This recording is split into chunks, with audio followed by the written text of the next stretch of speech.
want a change in Goa. They want a Congress government. I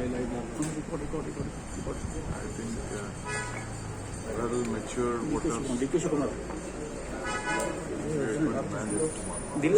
Sir, it's all about the number game. It's all about the number. Are you confident the last time the mistake had happened, this time the same embarrassment Congress won't face?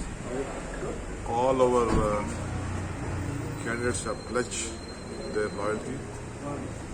Not even a single candidate will move out of the camp. They will stay. They are together. They will be together. They will fight out together. Sir, the number game, all about the number game. 21 is the mark.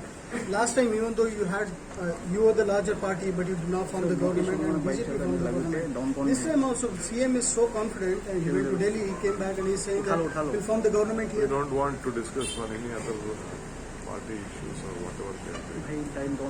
But we know that you all are trying to speak to so many other leaders. We know that.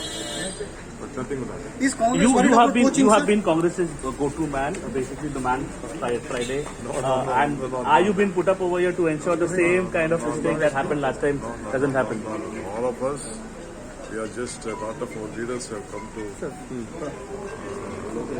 Goa from Karnataka. I have just come here to assist them, that's all. Is Congress worried about poaching, sir, this time? Because last time the same thing happened. Impossible.